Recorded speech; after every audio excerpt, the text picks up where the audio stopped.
สบายดีสวัสดีครับท่านผู้ชมทางฝั่งไทยและฝั่งลาวมื้อนี้เขาจะพาท่านผู้ชมไปเฮ็ดหัวเนาะหัวอยู่น้องนี่แหละนี่ตอนนี้ทางเฮ็ดกับหมู่2คนเนาะตอกแหละส่วนหนึ่งนี่คือเฮ็ดแบบนี้นะทุกคนเลยนี่เขาตอกแบบเขาแป้งตัวสมตัวเก่ามันเลยนะนี่คือมันลดออกสีเนาะเราต้องได้ใช้ไม้คือนี่ตัวนี้นะนี่ตัวนี้เขาก็ได้สอนมันตัวนี้เนาะนี่ตัวนี้มันเป็นเล็กเหล็กบางๆนะนี่คือเขาจะสอมไม้พุ่นทุกคนสงสัยว่าเขาเห็ดแย่งแหละใส่กระสังแหละคือทำอิฐเขาว่าสีปล่อยในน้องเลยเนาะคือเห็นนำนี่มันคนร้ายแล้วเขาอยากอนุบาลในแย่งก่อนบางทีเขาอาจจะได้เลี้ยงอยู่แย่งก่อนมาดนๆไปแล้วเขาก็ปล่อยอยู่น้องเนาะป่านะมากซิดากำลังดุกเนาะตัวนี้เนาะนี่เป็นกำลังแปลงเนาะ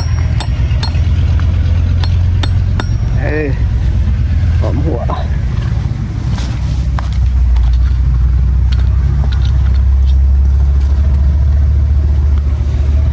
คือเขาเห็ด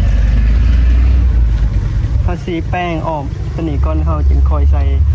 เลขขันสอนน้ำลังเนาะ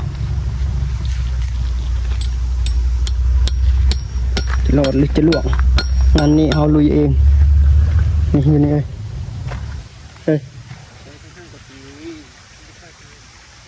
ว่าเด้สันซองนี่ว่า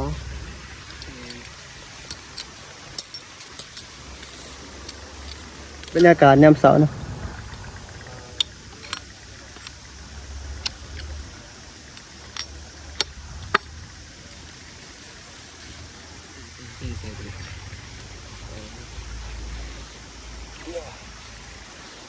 ตัวนี้ก็เฮ็ดปีนี่นะส้มนะผู้เฮ็ดเวียเอากระจับกล่องแล้วเอากระจับให้เพิ่นหน่อยนึงเนาะคันเฮาบ่จับกล่องนี่เฮาอาจจะได้ช่วยเพิ่นเพราะว่าเฮาถ่ายให้ FC เบิ่งเด้ว่าเฮาเฮ็ดละขอยเนี่ยพุ่นเห็นบ่รถพุ่นเขาเจ้าจะเฮ็ดทางเนาะแปลงทางบ้าน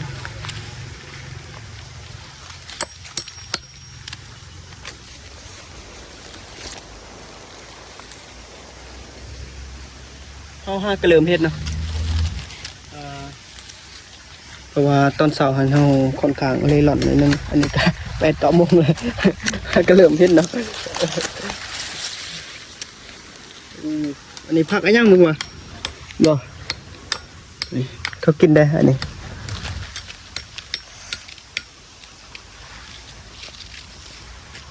อยู่เดินอันนั้นคอยปลูกนี่ก็มีหลายอย่างว่าจะเป็นของกินหมากผลไม้เยอะมากเลยเนาะ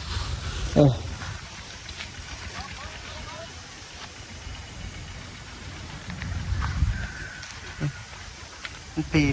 ลายเนี่ยเขาจะได้สอนรักไอ้ยังใหม่เนาะแล้วสิจับให้หม้อนั่นก่อนเนาะแล้วสิถ่ายให้เบิ่งว่าเขาบ่ได้เอาคาตั้งกล่องมา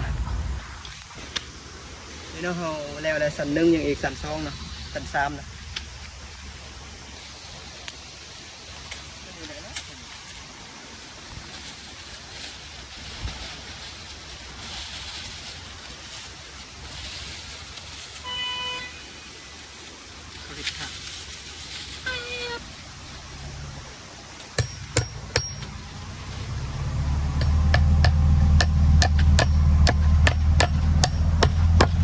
ค่ะ let's go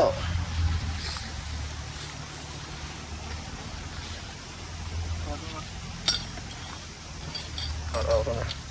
มันตึงเนาะ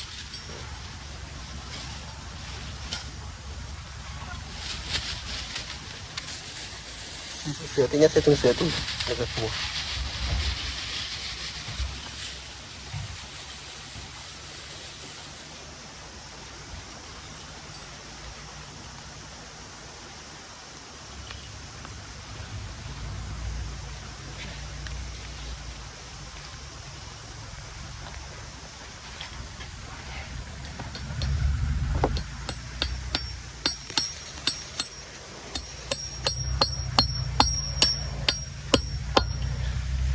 นบ่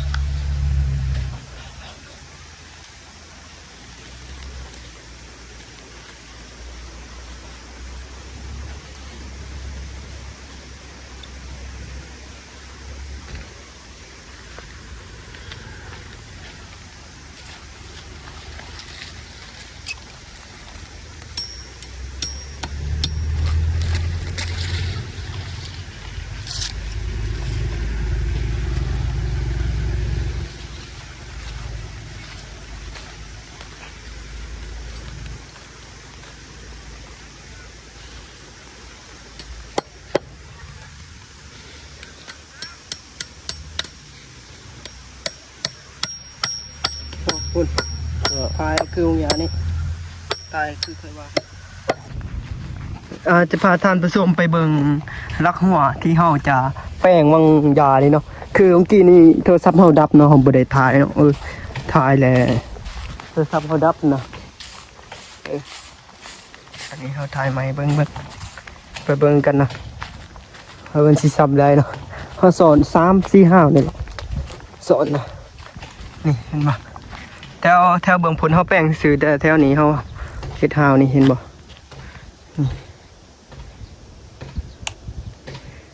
นี่เน้นหน้าขนาด ได้เรื่องอยู่ดอกเนาะเห็นบ่ท่านผู้ชม